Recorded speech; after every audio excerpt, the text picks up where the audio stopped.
restriction attributes? The restriction attributes are attributes that we use to restrict some default behavior of HTML element.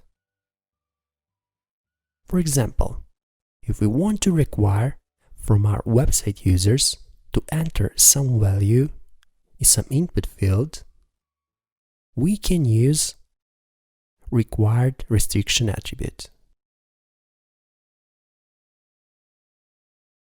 Or if we want to restrict our website users to only read some value from some input field, in that case we can use read-only restriction attribute.